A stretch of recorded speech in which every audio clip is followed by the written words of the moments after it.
Well, hello there and welcome to another Friday night. I am Rafael di Furia, back at it again to talk a little bit more about life in Italy, living in Italy, and Italian dual citizen. Just this week, we are back outside having a little bit more fun here. Life in Italy style. This week though, just a Fanta, not sponsored of course, but a little drink to enjoy this little time while outside. And I wanted to answer an email that I received from one of you named Matthew O. And it actually was, it's an email that I have, of course, talked about some of these subjects before, but there were some specific points that were raised in here that I thought would really be worthwhile getting into and checking out just that little bit more. So let's just get straight into this. So Matthew in his message said, "Hi, Rafael. I hope all is well. I follow on YouTube and love your show." Thanks, man. Glad you enjoy it. And I'm looking into moving to Italy, maybe part-time for the moment, as I'm still young and have a job in Canada that I can't fully leave. I'm writing to you today to see if I can pick your brain a little in order to know where you would suggest a young guy like yourself to move to purchase a property and maybe rent it out on AirBNB for the time that I'm not there. To put it into context, I'm an Italian Canadian and I speak Italian fluently. That is a huge piece right there. That you already speak Italian means you're ahead of the game. I've visited many times and I'm in the process of getting my dual citizenship. So many bells going on right now. That's things in Italy. That's how it is here. Always bells. Phone's ringing too. Hope I can get through this episode. I want to have peace and quiet with some land so I can have a home on it and maybe grow my own olives, etc. I'm looking for a place that isn't in a city, as I'm used to the hustle and bustle and I kind of want to get away from it, but not so much that I'm very far from everything. Also, I would like to get to a place where I can resell the home if I need, and a place that wouldn't be hard to sell. Me and my girlfriend love to travel, so ideally we would like to be fairly close to an airport.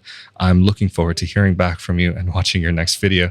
Thanks for your time. Have a great day. Cheers. Well, thanks, Matthew, for writing in. And, I think there's definitely a lot to discuss here. I've briefly mentioned this in some videos before about why I'm not crazy about the idea of purchasing property in Italy. Not that I wouldn't. I don't think it's necessarily the place to look for property if you're only looking for investment property. My opinion is overall that if you are looking for a place to buy, you really need to be willing to live in it yourself. And if you're not willing to live in it, then there's really no point in it. And also, pursuing the Italian dual citizenship process is going to be huge, because that gives you a lot of options to actually be able to stay here. The ability to remain here without any limits is something that really you can't put a price on, especially if you are thinking about spending a significant portion of time out here.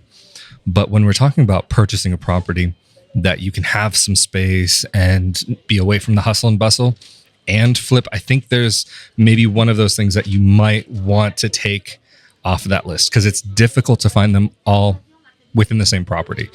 Maybe if you go to some place like Garda, Como, or so on, where it's a very popular location and you have a lot of tourists that want to come in or buy holiday homes and so on, maybe you could find something. But because of those locations, you're also going to find that it's going to be quite expensive to be there. And realistically, the prices for what you get in comparison to the rest of Italy, you don't get the same bang for your buck.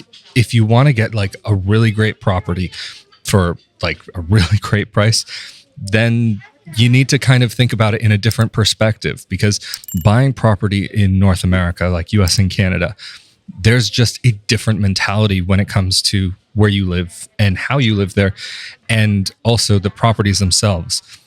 In the United States and Canada, we move around a lot more than people in Italy do. And that's just a fact. There's a major cultural difference that people in Italy tend to stay a lot closer to home. I forget what the number is, but like it's a huge portion of Italians actually end up staying within like, say, 75 kilometers of where they're from.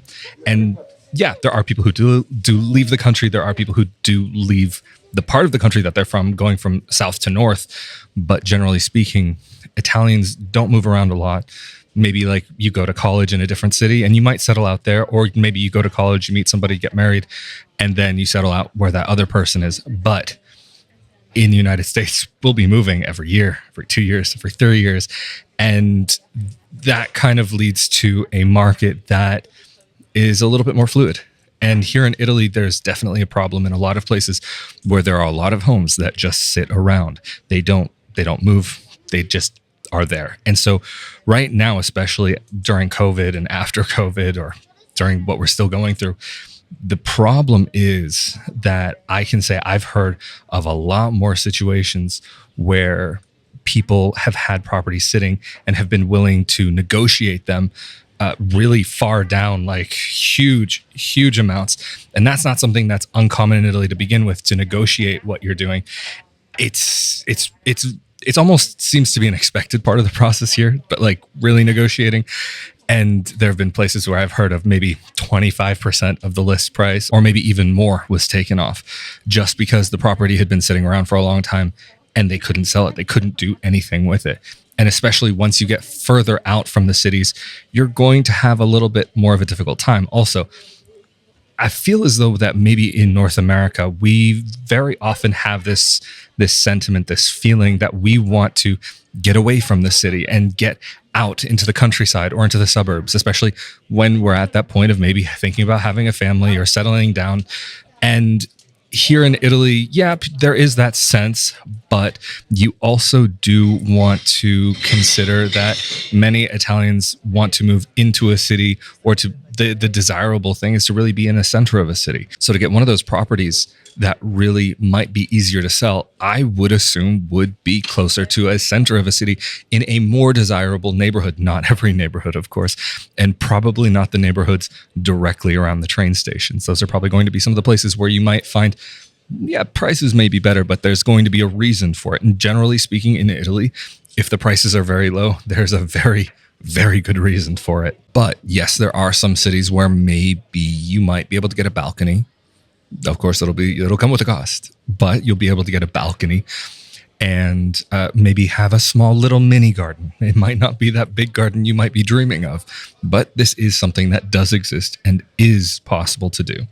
But generally speaking, like I've said in a number of my videos, a piece of advice that was given to me, even though I'm not somebody who is purchasing a property, is to rent in a place for 2 years to get a feeling if it is actually the place for you.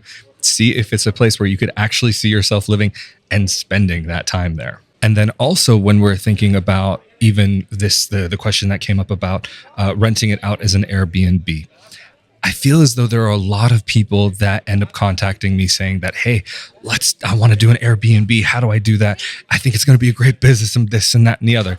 And there's definitely the possibility, but you have to also consider location.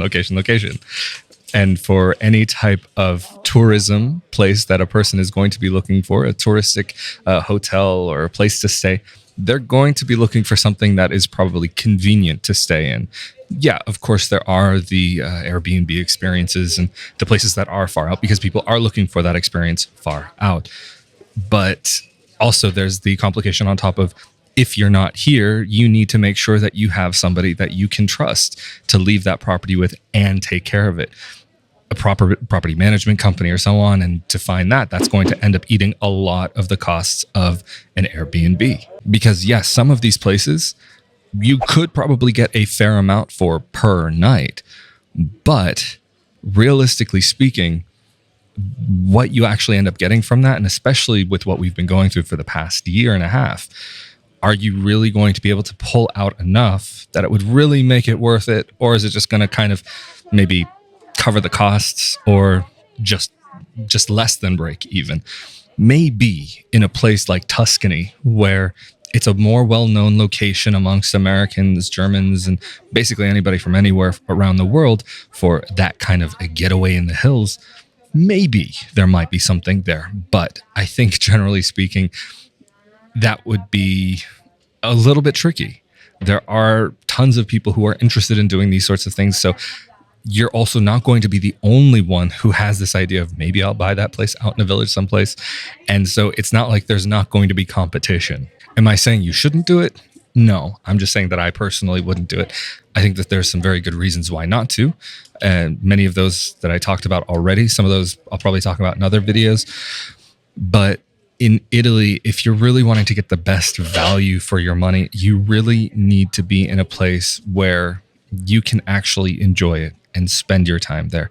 And also, if you are like this individual Matthew, I would assume that part of the work would be done online. And once you start getting out to these towns, internet connectivity can become a question that you might want to take into consideration. Some places that are a bit further out won't have fiber, but maybe they will have LTE, and you can get like a modem, for example, that you would be able to use while you are living in your little town. But if we're thinking about maybe a place that could be Airbnb friendly and have potential to flip around, I would start looking at Florence, maybe Milan, probably Rome, maybe Naples, and looking in some of the more desirable areas of those cities. Yeah, it's probably going to be very difficult to find a balcony or any space to find the land. But if the priority is to be able to turn that property around and flip it, then that would be, I think, one of the most important factors to get it into a place where people actually want to be. And a lot of people, and not just Italian people from around the world, because also the whole market for flipping houses here isn't the same like it is in the States. Like, people will go out in the States, they'll buy and they'll flip, they'll buy and they'll flip, they'll buy and they'll flip. Here, yeah, it does exist to an extent, but it's not like you have like the Home and Garden Network where you see people constantly flipping houses all over the place. And maybe that's changed over the years, even in the States. But I really do feel as though that Italy is not the place to make that investment for the quick turnaround. I know I'm repeating myself here. But Matthew was also saying that he wanted to get out a little bit. And like I was saying earlier in the video, maybe I would start thinking about a place like Garda or Como. But even in a place like Como, you are going to run into something that you will probably find a very easy time to find places available. But if you are going down the road wanting to sell, you might have a tricky time, because over the past however many years, I want to say at least 3 to 5 years, more people, it seems, have been leaving than really coming in. Yeah, still people do come there. It's not like the place is drying up, but there are a lot of people who are leaving that area. And even if you were to be able to get to Lake Como, you would find yourself in that position of having to pay a very pretty price for a place that might not measure up to the size that you're looking for. Definitely doable though.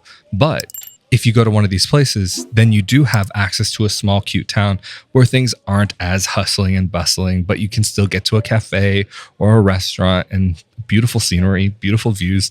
I mean, I can think of a few people that I know who live there, and they live up on top of the mountain, and just the views in that area are gorgeous. There is nothing like it. There is definitely a reason why Lucasfilm decided to film part of Star Wars, what was it, Episode 2 there. But if having a place that might be a little bit out of the way, but also still close enough to an airport, I might start looking outside of Rome or outside of Naples, even outside of Florence, because in Tuscany, you'll still be able to get maybe some land that isn't too overpriced, but still not going to be the cheapest place in the country. Generally speaking, the further south you go in the country, the lower the prices will be. So if you really wanted to get out and find like a great piece of land, maybe not the greatest house, but something that you could work on and get to be absolutely amazing, and also for a great price on top, then I would say start looking at Sicily, maybe even Puglia, Campania, where you can also find Naples and Calabria.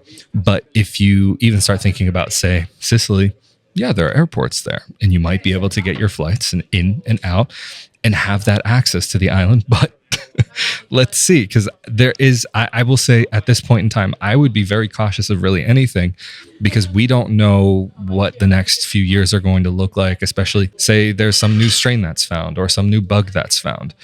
How is the access going to be to these places? What is that going to look like if you want to get to your home in Sicily, in Italy, or Croatia, in Japan, wherever that may be? If you are buying abroad, there's a lot to consider. There are those people who they do have their residence here in Italy or a home here in Italy, and they were able to access their properties here. So yeah, maybe if that were to happen again, maybe you would be able to get back here. But if you're a dual citizen, and this is a situation I know a few people ran into, they actually, during at least the initial lockdowns, weren't allowed to leave. Even though they had US passports and Italian passports, they had to stay where they were because they could not get out. So There's a lot to consider there. And if you're only wanting to be here for short periods of time, yeah, the money will be thrown away and you won't really see that investment.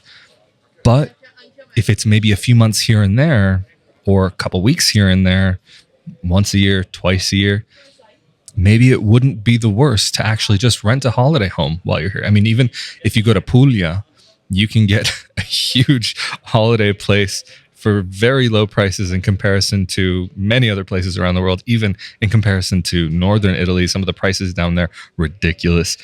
I definitely recommend looking into that because it's shocking when you start looking at the numbers. And this is the same thing that I would say to most people that are thinking about coming to Italy for shorter periods of time. Is buying a piece of property really worth it? Yes, maybe the property value will appreciate over time, and maybe it's something that you can leave to your descendants. Maybe it's something that you can have in your family. That's not a bad idea. But if you're wanting to own the property purely for the value of the property, maybe getting that cute villa out in the countryside might not be the greatest idea. Anyway, I think this is a great place to round things out for this episode. So first of all, a huge thank you to those of you who are Patreon supporters and help make content like this possible on a monthly basis. It is so greatly appreciated. So thank you all so very, very much. And thank you all for coming to check out this episode here on YouTube or on your favorite podcast player. And of course, if you're on YouTube, please be sure that you're subscribed, give the video a like and share it with your friends. And also, if you're listening to this as an audio only podcast, be sure that you are following on your favorite podcasting platform.